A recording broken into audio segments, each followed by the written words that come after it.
টি-20 বিশ্বকাপে খেলছে না।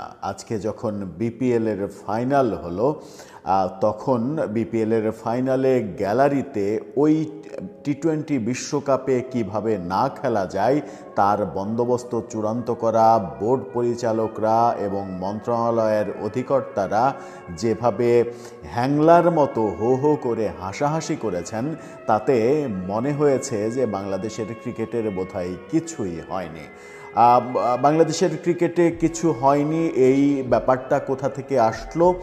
তাদের মনোভাব আজকের এই হাসি ঠাট্টাতে মনে হয়েছে যে বিপিএল আয়োজন করেই তারা ক্রিকেটের 14 গোষ্ঠী উদ্ধার করে দিচ্ছে।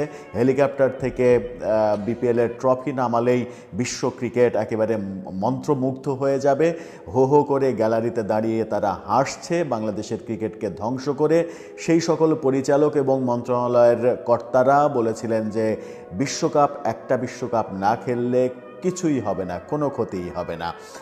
এক পরিচালক তো এই কথা বলে শোকজই খেলেন, সেটা হচ্ছে যে ক্রিকেটাররা যে 2-4 টাকা ম্যাচ ফি পেত ওইটুকুই লস, তাছাড়া কোনো লস নেই, তাদের ক্ষতিপূরণ দেওয়ার প্রশ্নই আসে না, কারণ তারা খারাপ খেললে তাদের কাছ থেকে তো আমরা টাকা কেড়ে নিই না।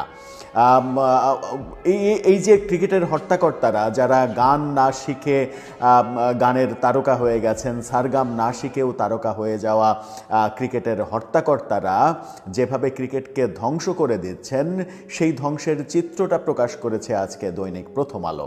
দৈনিক প্রথম আলো তাদের একটা প্রতিবেদনে বের করে নিয়ে এসেছে যে এই একটি বিশ্বকাপ না খেললে বাংলাদেশের ক্রিকেট আর্থিকভাবে কতটা ক্ষতির মুখে পড়বে।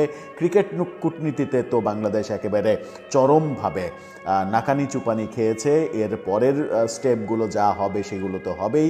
বড় বড় ক্রিকেট শক্তি এমনকি জিম্বাবুয়ে, আফগানিস্তানও বাংলাদেশে খেলতে না আসলে অবাক হওয়ার কিছু থাকবে না।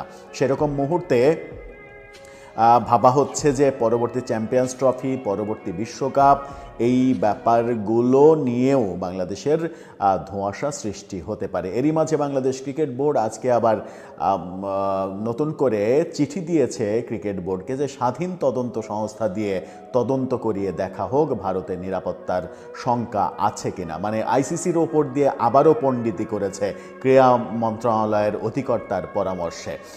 মানে এই যে আইসিসির ওপর দিয়ে মাতব্বরি করতে যাওয়া, এতে করে আইসিসি আবার বেঁকে বসে বাংলাদেশের ক্রিকেটকেই নানা অজুহাতে নিষিদ্ধ করে দেওয়ার যদি ঘটনা ঘটায়, তাহলে আমরা কোন দিকে যাব?